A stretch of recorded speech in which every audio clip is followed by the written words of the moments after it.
Friends, it's Laura Sanders, Chief Creative Officer here at the Marketing Department. And today we're diving into something that's been heating up the web design world for 2025. But before we get started, go ahead and hit that like button, drop a comment below with your thoughts, and don't forget to subscribe. Today, let's talk about one of my absolute favorite and just plain cool design trends right now, vector illustrated website footers. If you're thinking, what in the world is that? Don't worry, I'm here to break it all down for you. So let's start with the basics.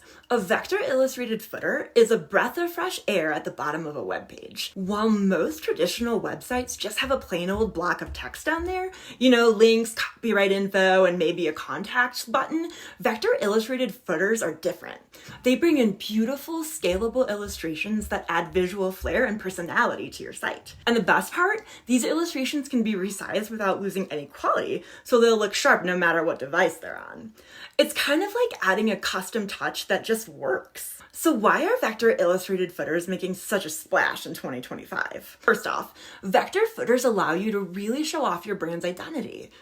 Imagine incorporating elements like your logo, specific brand colors, or even illustrations of something super unique to your brand. When done right, these footers help make your website stand out in a sea of basic ones. And trust me, people will notice.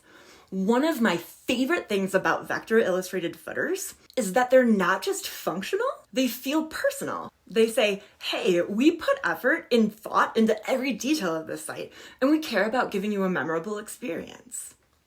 Now, I know what you're really here for. How do you actually create a vector illustrated footer that wows?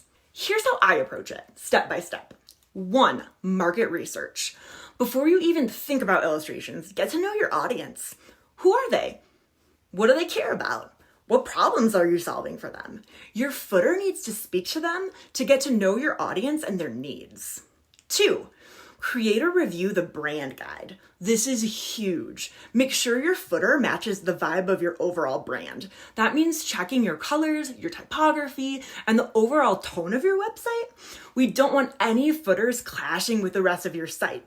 It's like picking out an outfit that doesn't match. No. 3, figure out the layout. Time to lay it all out. Start playing around with how different elements will sit next to each other. Will it be simple and clean or a little more playful and dynamic? 4, illustrate or find your vectors. This is the fun part. If you've got illustration skills, now's your time to shine. If not, don't worry, there are tons of stock vector elements you can tweak and customize.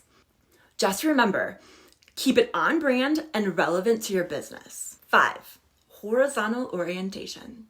For the footer to work, you'll want it to be long and horizontal. If it's too tall or out of place, it could mess with the user experience.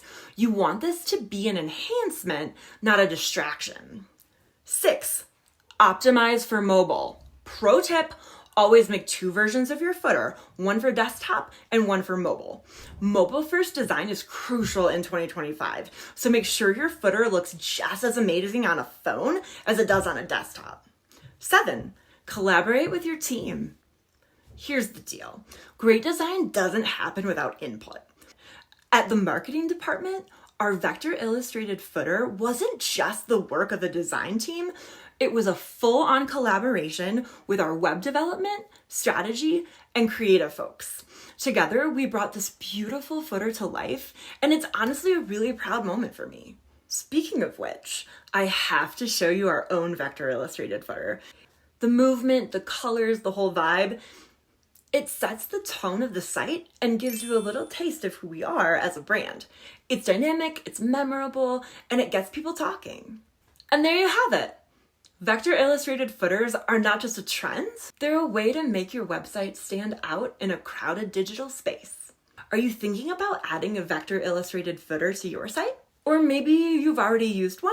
Drop a comment below, hit like if you learned something today, and make sure you subscribe. Catch you next time!